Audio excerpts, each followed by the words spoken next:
चलिए खबरों में आगे बढ़ेंगे, बात करेंगे मीरा रोड चाकूबाजी मामले को लेकर बड़ा अपडेट सामने आया है, जहां जुबैर ने आईएसआईएस के प्रति वफादारी की शपथ ली थी। आपको बता दें, आतंकी संगठन से जुड़ने का सपना जो है वो देखा गया था। वहीं मुंबई की मीरा रोड पर 2 हिंदू गार्डों पर धर्म पूछकर हमले के मामले की जांच में अब आए ना दिन कोई ना कोई बड़े खुलासे होते रहते हैं। महाराष्ट्र आतंकवाद निरोधी दस्ते यानी एटीएस की जांच में सामने आया कि आरोपी जुबैर अंसारी जो 31 वर्ष के हैं, उन्होंने कथित तौर पर वैश्विक आतंकी संगठन इस्लामिक स्टेट आईएसआईएस के प्रति वफादारी की शपथ ली थी।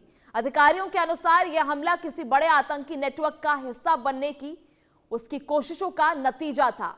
तो ऐसे में एटीएस का बड़ा खुलासा जो है सामने आया है। मीरा रोड पर चाकूबाजी की जो है वारदात को अंजाम दिया गया था। ऐसे में गार्डों से भी जो है धर्म पूछकर उन पर मारपीट की गई थी, उनके साथ बेरहमी से उनको मारा गया था। ऐसे में बड़ा खुलासा जो है अब महाराष्ट्र एटीएस ने किया है। ऐसे में आपको बता दें, जुबैर अंसारी को लेकर यह बड़ा खुलासा हुआ है। आरोपी जुबैर अंसारी जो आईएसआईएस संगठन से जुड़ा होने की उसकी आशंका बताई जा रही है, जिन्होंने उनके साथ रहने की, उनके लिए वफादारी की शपथ ली थी। वहीं किसी बड़ी साजिश को भी अंजाम देने का तैयारी जो है वो पूरी चल रही थी।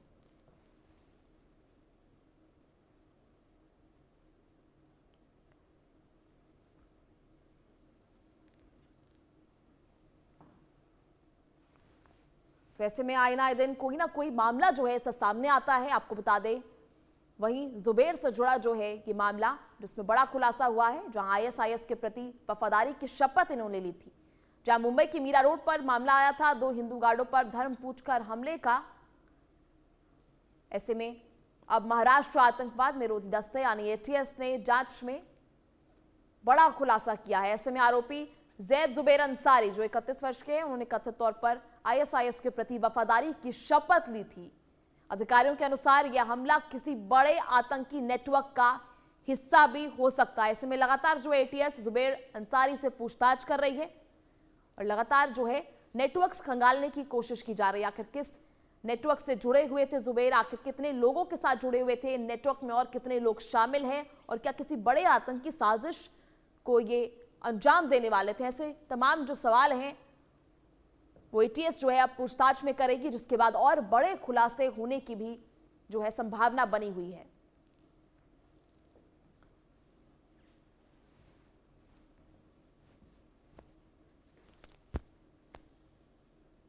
चलिए, ज्यादा जानकारी के लिए हमारे साथ सहयोगी शाहिद अंसारी इस वक्त मौजूद है। शाहिद, क्या कुछ जानकारी इस मामले को लेकर बड़ा खुलासा सामने आया है? देखिए, हाल ही में मीरा रोड में होने वाली चाकूबाजी के बाद जो है, जब ये मामला महाराष्ट्र एटीएस के सुपुर्द किया गया है, तो एटीएस इस पूरे मामले को बहुत ही अलग अलग एंगल से तहकीकात कर रही है। वजह उसकी ये रही है कि ये पता चल सके कि क्या ऐसा तो नहीं है कि भारत में बैठकर बहुत सारे लोग जो ऐसे हैं, खासकर आपको याद होगा कि कुछ साल पहले भी जो है आरिफ मस्जिद या इस तरह के लोग मुंबई से सटे पड़घा इलाके से बहुत सारे लोग जो है आईएसआई से कनेक्टेड पाए गए, गिरफ्तारियां भी हुई थी, एनआईए की कार्रवाई हुई थी। इस मामले में जैद जुबैर अंसारी को भी लेकर जब एटीएस ने तफ्तीश की तो उसकी अहम बातें सामने आई, जिसके बाद पता चला है कि उसके पास कुछ ऐसे लिटरेचर और उसके साथ साथ कुछ ऐसी बातें थी जिससे ये समझ में आ रहा था कि वो जो है किसी न किसी संगठन से जुड़ा हुआ है। जानकारी में ये बात सामने आई है कि वो आईएसआईएस संगठन से कहीं ना कहीं प्रभावित था, उसकी वजह से जो है उसने ये हरकत अंजाम दी है। और वो देख रहा था, ये देखने की कोशिश कर रहा था कि जब वो वॉचमैन पर हमला किया है तो उस हमले के दौरान कौन से लोग कितने लोग आते हैं या कौन से लोग उसको प्रोटेक्ट करते हैं। याद होगा कि मीरा रोड में जो है 3 दिन पहले जो है सुबह 4:30 बजे के आसपास जो है जिन 2 वॉचमैन पर हमला हुआ है, उनमें से एक की हालत अभी भी गंभीर बताई जा रही है, जबकि दूसरे को जो है डिस्चार्ज कर दिया गया है। जैद जुबैर अंसारी आरोपी जो है अमेरिका में रहता था और वो अमेरिका से भारत आया था और वो केमिस्ट्री भी पढ़ाता था। ये बहुत सारी चीजें सामने आई है, ऑनलाइन क्लासेस भी लेता था। जब ये बातें सामने आई तो एटीएस ने जो है पहले तो स्थानीय पुलिस ने इस मामले को ऑफेंस रजिस्टर किया, फिर उसके बाद एटीएस ने इस मामले में जो है तहकीकात शुरू की। तहकीकात में कई अहम खुलासे हुए हैं और ये पहले ये था कि सेल्फ रेकग्नाइज था, और उसके साथ साथ जो है राज्य के मुख्यमंत्री ने भी इसको लेकर ये बात कही थी कि इस मामले में जो भी है इसकी तफ्तीश होगी ताकि ये पता लग सके कि क्या आरोपी सिर्फ अकेला या इसमें और भी कई लोग शामिल हैं। आपको याद होगा कि उसके दरवाजे पर जिस तरह से जो बातें लिखी थी, उससे साफ समझ में आ रहा था कि वो एक कट्टरता की ओर जा रहा है और हम्म। यही वजह है कि जब उसने वॉचमैन पर हमला किया तो उसने जो बातें पूछी, उन बातों में 2-3 बातें बहुत अहम रही है। पहला ये कि क्या तू हिंदू है? दूसरा ये हिंदू है या नहीं है तो कलमा पढ़।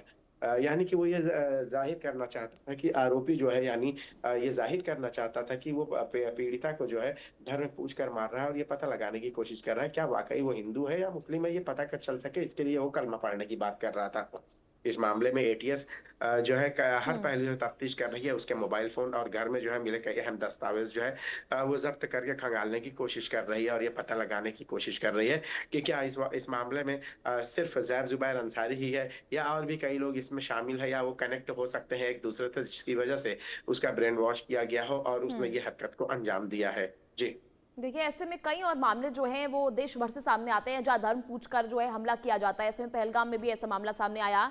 तो क्या किसी बड़े आतंकी साजिश की ओर ये संकेत दे रहे थे? क्या किसी बड़े गिरोह के साथ वो जुड़े हुए थे? ऐसे लेकर कोई आशंका जो है एटीएस द्वारा जताई गई है? देखिए, अभी तक जो समझ में आया है उसको हम्म। लेकर कि वो ज़्यादातर जो है अकेले रहता था, कोई का घर में आना-जाना भी कम ही था तकरीबन-तकरीबन।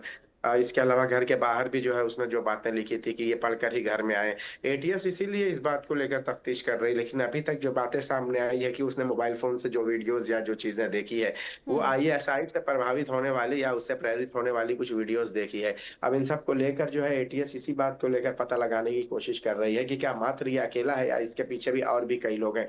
दूसरी अहम बात ये है कि जो मोबाइल फ़ोन ज़ब्त किया गया है, उस मोबाइल फ़ोन को खंगालने की कोशिश की जा रही है हम्म। और इसके अलावा घर से कई अहम दस्तावेज़ जो बरामद हुए हैं, उनमें देखा जा रहा है कि क्या ये कहीं न कहीं किसी आतंकी संगठन या किसी से जुड़े होने के लिए तो इस्तेमाल नहीं हो रहे थे। ये सारी चलिए, चीज़ें ठीक है बहुत शाहिद। सेंसिटिव। जी। बहुत